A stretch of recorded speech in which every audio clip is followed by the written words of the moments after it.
Hey, it's Susan Hamilton. It's Pam Russell. And this is the Offbeat Business Show. Hey, today we're going to talk to you about bad SEO. Hey, Bad SEO. Bad, naughty SEO. Wrong. So, how many times is your phone ringing, Pam?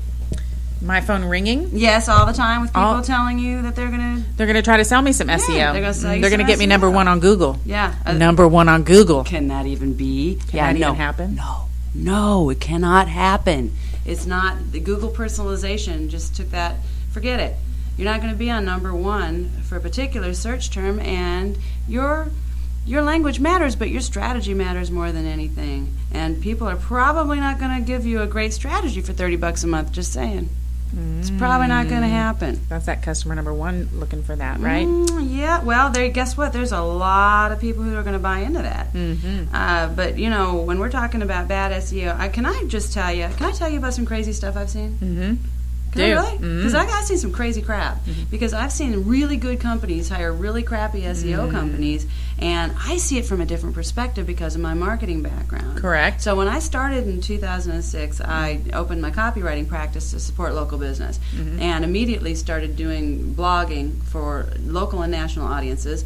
And when my sister and I opened 0 to 60 marketing in 2007, we started working on a much larger scale, doing website design, SEO, and print media, and all this stuff. And our monthly packages for our website clients, and this is actually pretty typical these days, but at the time there wasn't really anybody offering that, and we were offering blogging and email marketing and social media management as a monthly support because it wasn't good enough just to have a website. You wanted it to be found. And to this day, that I think is a consumer's biggest, or not a consumer, but a business owner's biggest concern, right? If I'm going to have a website and nobody can find me, well, then how am I going to get business? Right. And then we get this crazy idea that we were talking about the last couple shows with the comparison prison, and you think everybody that's ahead of you is better than you. Yeah, and oftentimes they're just paying for that spot. And yes, you can do that. And if your business is at a spot where you can afford a good organic and pay approach to your SEO, that is wise. There is a lot of wisdom in being in that box.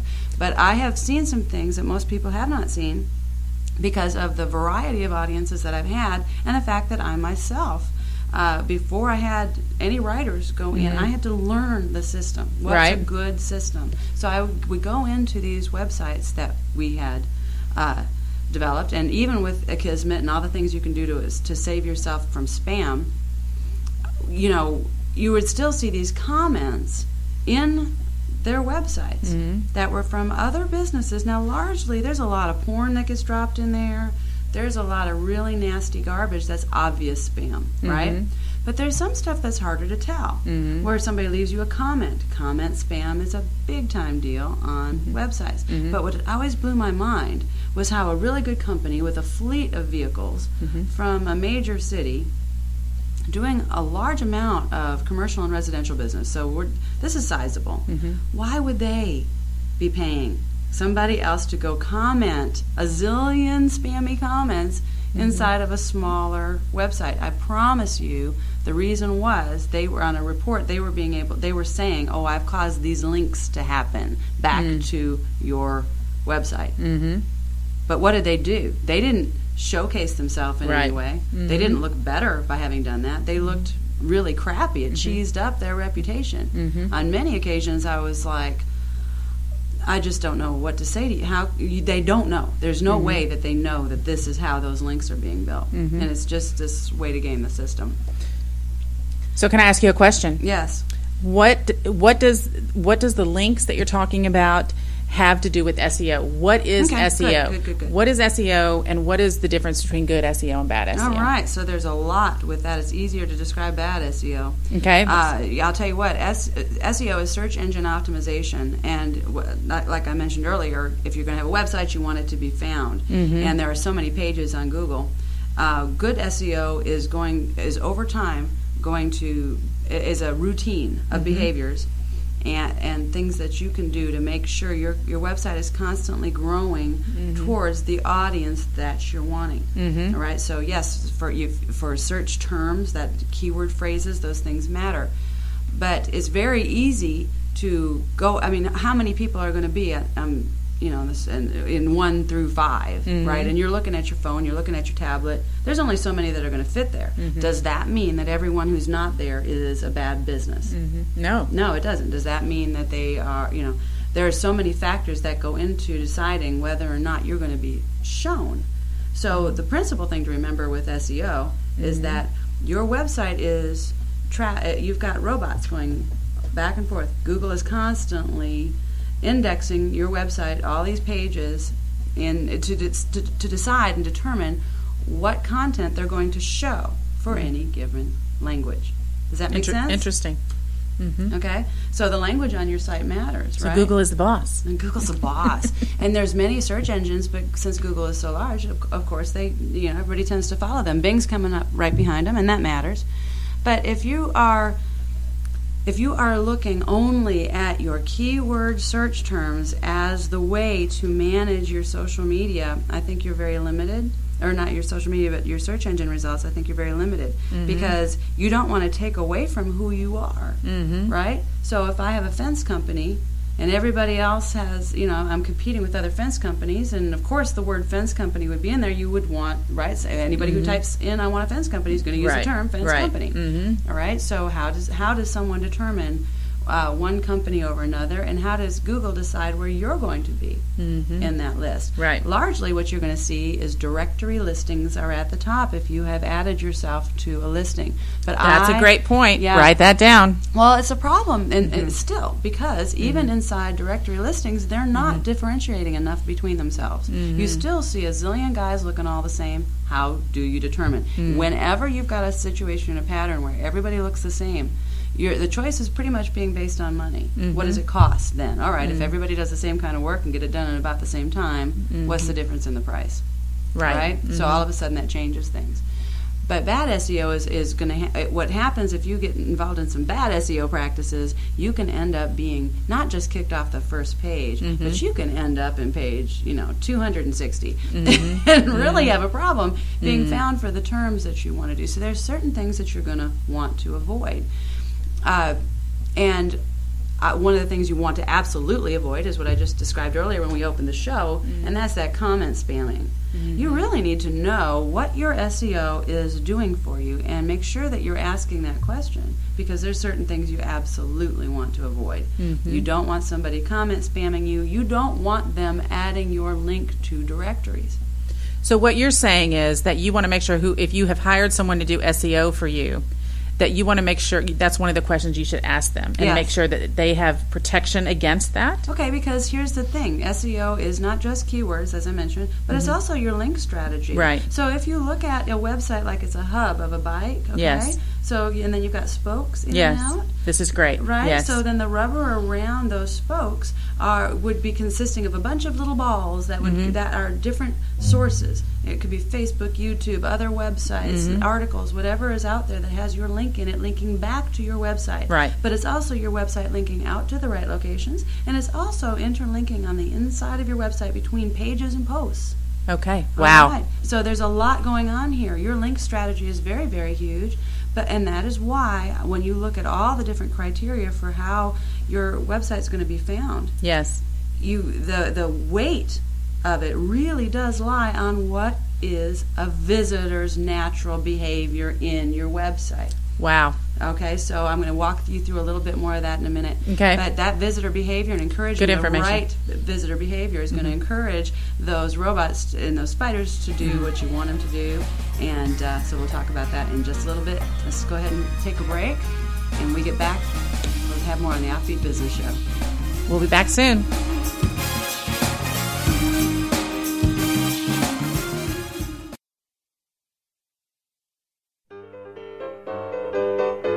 Hi, I'm Tressa Malone, and I am a licensed esthetician. I own a traveling spa. I come to your home and office and relax you for a living. Soon to be at Pegasus NetWaves Radio. And you can reach me on my website at www.beautypage.com/distinctive_style. You can email me at Tressa@bcspacentral.com. And my phone number is 814 882-7822. Everyone deserves beautiful skin. Let's start 2014 off right. beautypage.com/distinctive_style. Queen's Winery is the only Go Texas kosher winery in the world. We are located in Garland, Texas. We make all of our wines from honey instead of from grapes. We are quite proud of that. Because our wines are made from honey and not from grapes, they are better for the planet, better for you, and better for others. For more information, go to queenswinery.com, email joe@queenswinery.com, or call 214-578-7098.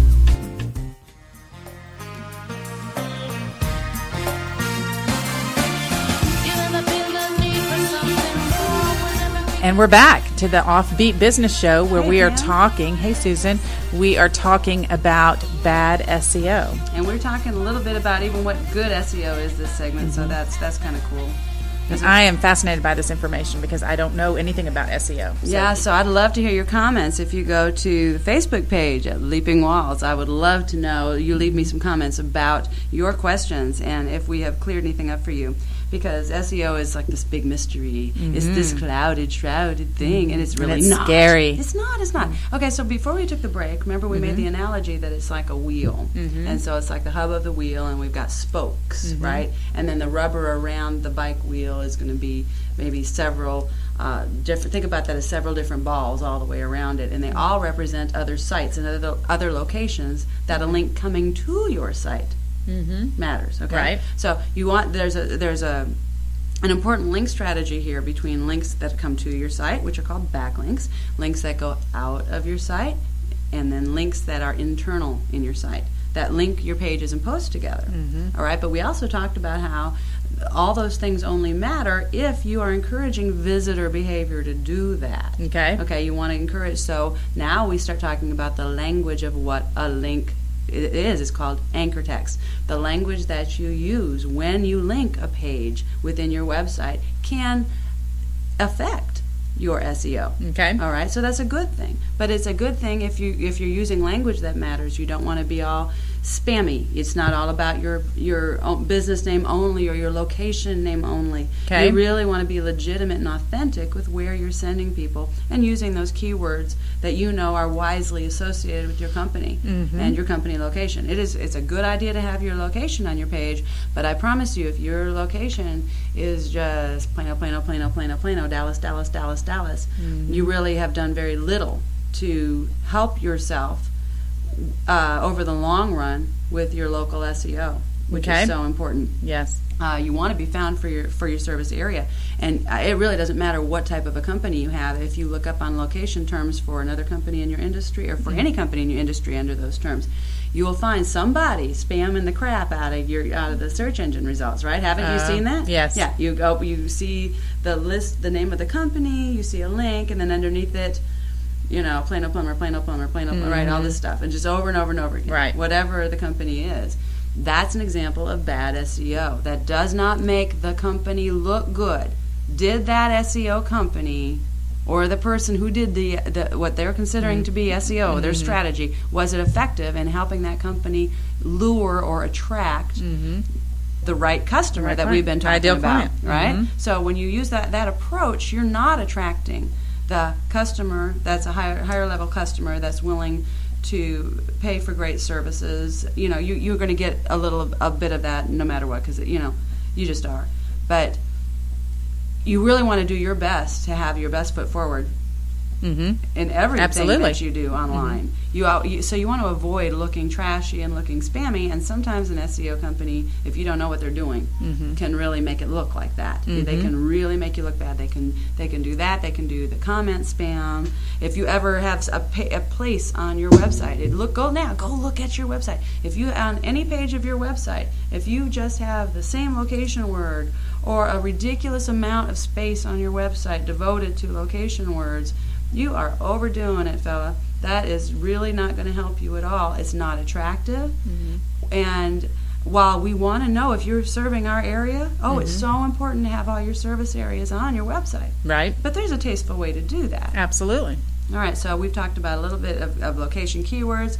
We've talked a little bit about how important the linking strategy is. So let's talk a little bit more about that, because it's never been more important for you to be using a blog and updating the content on your website and then sharing it to social media that is a good fit for your company. Okay. Because those links are the only way that the content on your website is being shared externally to people who would not otherwise see you. Okay. All right? So if you will become wise in this area and decide to learn the language of your customer and become interesting in this area, because you're relevant to them using authority, using influence, uniqueness, right? Right? You want to be humorous. We talked about that earlier. And sharing and using imagery and videos. If you are going to have a comprehensive approach to your blog, your visitors out there are going to be more likely to share it. But I'll tell you what, getting them to your blog, you're going to be very, very wise to share the links to your website on all the different social media platforms where you exist, where you've got a whole new group and a whole new audience that might be interested in that information. So the language you use is important, isn't it? Wouldn't you think the title is important? Because the title is what they're going to see. Yes. Right? So now the title matters when we're thinking about that link strategy. Are you using, tastefully chosen titles? Are you spending enough time really thinking about how important your title is? So now you can see why content's such a big deal. I got to tell you how many times I've heard people say that they just didn't want to, content's expensive. You will hear that because you can pay to have it done. You can pay to have somebody else write all the content for your website, all the blogs for your website. I did that for years for other companies, so I know it well. It is, and I do a great job with that. There's something about taking ownership of that in-house that I strongly encourage, because everyone in your company has a little bit of a different perspective. Right. And a different voice, right? A different voice, but also that an understanding of the customer, because you want to share things that are relevant to your customer. There's never been a more important time to know your customer better than anybody else. And if you are wise with your content and with your SEO strategy, you're going to realize that you're learning so much about your ideal customer. That's going to it's going to blow your socks off, because it's going to affect every area of your business. Not just, oh wow, now your stuff's shareable and interesting and everybody loves it, but it's also a matter of your frontline understands what's on sale today. Oh. Okay, so how often does that happen where the miscommunication within a company, they don't even know what's going on online? Right. All right, so that happens largely when somebody who is not in your company, when you are outsourcing that material. I'm not opposed to outsourcing. You can do that. But the wise way to handle any of it is to make sure your own company knows what your specials are. Right. Your own company knows what your promotions are. And so if you have a strategy throughout the year where you know what you're going to be promoting, and you know what then you surround your content around your promotions, your what's going on in your community, because we said earlier, if it's relevant to your customer, it's relevant to you. Right. If it interests your customer, it interests you. If you're volunteering, if you're part of an organization, right? Don't you and you're supporting them, anytime you talk about how your company is supporting them, you give someone else an opportunity to engage and support them as well. And that is a community interest, shareable type of information. Right. So can you see how having really shareable content on your blog now all of a sudden really contributes to SEO? Absolutely. Yeah, so if there's anybody that's, it's not just a journal, is it? No, it's not just a journal. It's really to bring visibility, allow people to hear your voice. And when I say hear your voice, I don't mean like you hear my voice right now. Literally, I mean your voice, your personality, your passion, and that allows them to form a personal connection with you that will then hopefully result in a business connection too. And I don't think, and Susan, you can chime in on this is your expertise, but I believe in putting some personal things in there to try to find a personal connection with people too. Not make it all business and not make it all salesy. No, as long as it's relevant to your customer. If it's something that's relevant to them and that they'll share, and there's definitely ways that you can use that to your favor, use that to your advantage. I mean, why not? Right. It's just silly because right now, if you're willing to do that in-house, that's costing you, it's a significant amount of time. Mm-hmm. Don't let anybody tell you it's not. Mm-hmm. It's going to take at least a day every single week of somebody managing this area for you. Mm-hmm. That's not a small thing. Right. But it'll make a huge, huge difference Yes. to the type of a customer that you're bringing in, because not everyone's going to care. Right. But the right customer is going to care. Right. So it'll have a good ROI for you.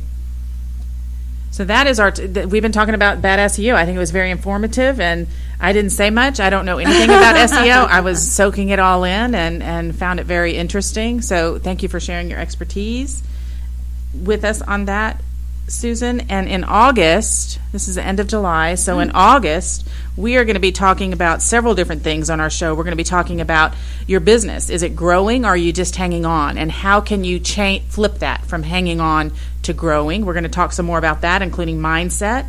We're going to talk about ways to build your audience on your website so that you can build your influence. We're going to talk about relationship building and lead generation.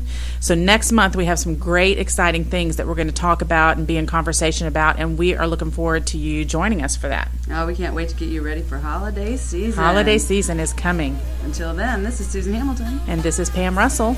And this is the Offbeat Business Show. And you can find us at offbeatbusiness.com.